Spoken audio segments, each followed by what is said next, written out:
I was I was talking to some folks who had gathered the other day, and the issue came up about, do we want people who have done things that caused us harm or caused harm to those we care about to feel guilty?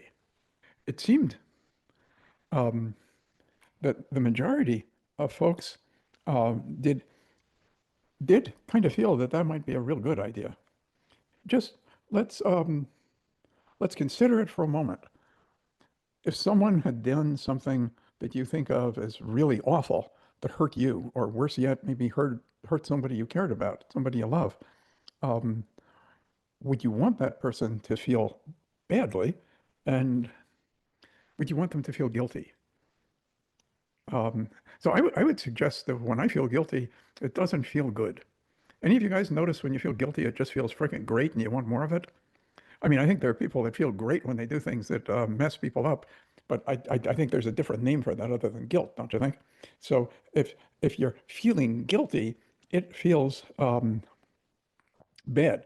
So try this on for a moment. Think of somebody that you have been understandably and justifiably angry at because they did things that made you feel bad, or they hurt somebody you cared about.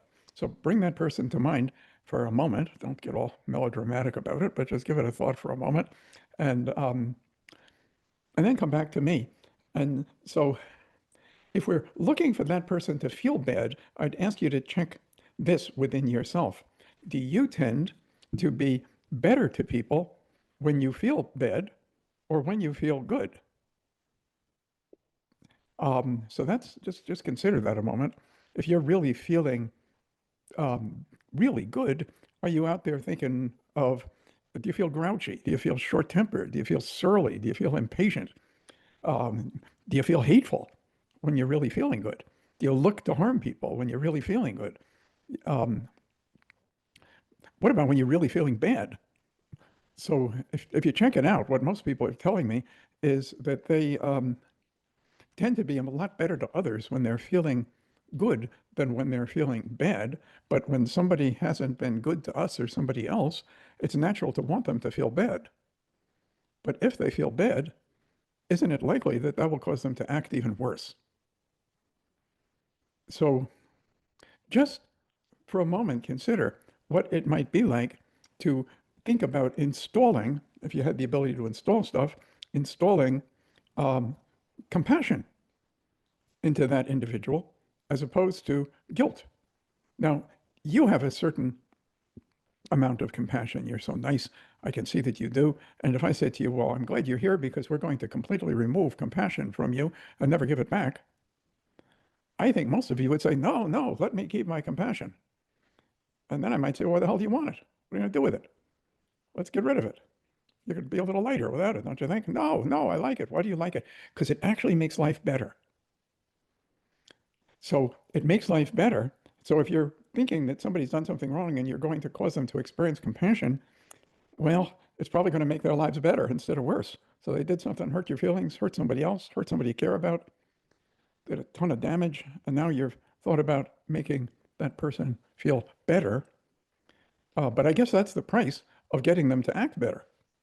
Because people don't start acting better when they feel bad, but they certainly start acting what I would call better when they experience compassion and when they experience something else we'll call clear. And clear means that they are experiencing what's possible that will have an advantage for themselves and others and the whole world at that moment. You know, when we're feeling troubled, how much time do we actually get to experience um, the moment, the present? Um, and when you look around at all things like, cows and geese and turtles and tigers, I think they're all experiencing this thing we're calling now. I mean, I went up to this sheep the other day and I showed him this book I got. It was a cool book. It's all about how good it is to be in the now. And I said, hey, Mr. Sheep, you ought to read this. It's all about being in the now. It's really good for us. And he said, well, dude, where else would I go? So I don't think that sheep are putting any effort into trying to be in the now. They don't even see an alternative. But when you're experiencing turmoil, how much of your thoughts are about something that has taken place or something that you anticipate will or could take place? How much of turmoil, how much suffering? I mean, there could be suffering at the moment, I'm sure. But when you go over your whole life, how much of your suffering has been because of something you were experiencing at the second that you were suffering that didn't have anything to do with what happened previously or what would happen next? So anyway, if you look back at that bastard that you were thinking of a moment ago, you know, the one you're pissed at, maybe you can hurl a great big snowball of compassion his way. That'll fix him. He'll have to go around being nice to people, don't you think?